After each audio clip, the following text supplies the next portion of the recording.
Assalamualaikum warahmatullahi wabarakatuh.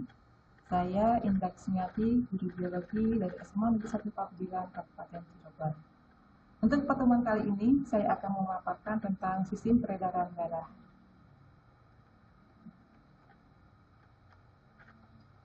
Adapun yang akan saya sampaikan yaitu tentang sistem peredaran darah pada manusia, meliputi tentang darah, peredaran darah, kelainan dan penyakit pada sistem peredaran darah. Tapi untuk pertemuan kali ini saya hanya ingin menyampaikan tentang darah, yaitu tentang komponen darah. Pada sistem peredaran darah manusia, sini terdapat darah, di mana darah merupakan suspensi berwarna merah yang terdapat dalam pembuluh darah. Warna merah ini dapat berubah-ubah, kadang-kadang berwarna merah tua dan kadang-kadang berwarna merah muda. Hal ini tergantung pada kadar oksigen dan karbon dioksida yang terkandung di dalamnya. Nah, di dalam tubuh manusia ini mengalir sekitar 6 liter darah. Darah manusia terdiri dari komponen-komponen yaitu sel darah dan plasma darah atau cairan darah. Nah, komponen darah ini meliputi sel darah merah atau eritrosit. Kemudian yang kedua sel darah putih atau leukosit. Yang ketiga keping darah atau trombosit. Dan keempat plasma darah. Baiklah, saya akan menjelaskan mengenai sel darah atau eritrosit. Eritrosit mempunyai fungsi yaitu membawa oksigen dari paru-paru ke seluruh tubuh. Di mana sel darah merah ini memiliki bentuk seperti cakram bikonkav dan tidak memiliki nukleus. Nah, yang kedua sel darah putih atau leukosit. Leukosit ini memiliki fungsi yaitu untuk membunuh kuman penyakit atau membantu tubuh melawan berbagai macam penyakit infeksi dan berbagai macam kuman-kuman yang masuk dalam tubuh, di mana leukosit juga sering disebut sebagai sistem kekebalan tubuh.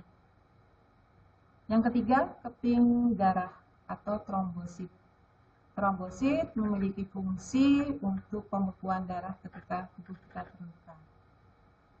Nah, untuk keping darah atau trombosit mempunyai peranan juga selain menghentikan peredaran darah di saat tubuh mengalami luka.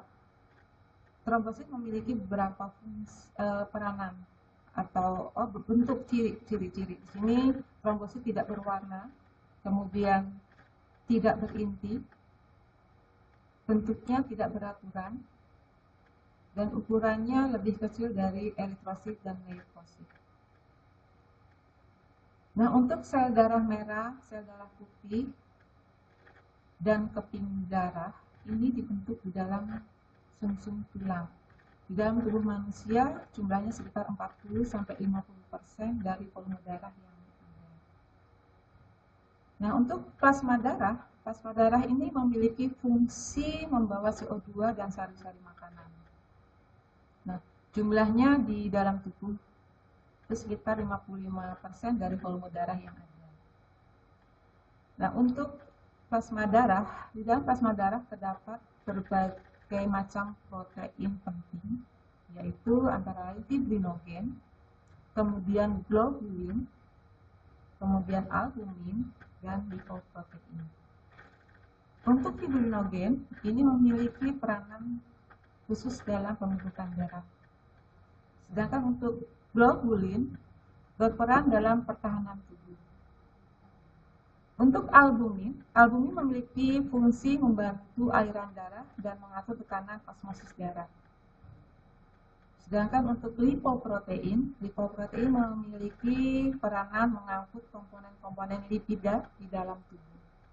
Nah, itulah beberapa macam protein yang terkandung di dalam plasma darah.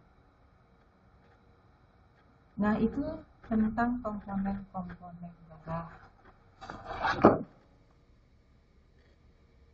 Saya rasa itu dulu yang bisa saya sampaikan. Untuk pertemuan selanjutnya nanti saya akan menjelaskan mengenai golongan darah. Semoga apa yang sudah saya sampaikan bisa bermanfaat. Wabillahi taufiq wal hidayah. Wassalamualaikum warahmatullahi wabarakatuh. Terima kasih.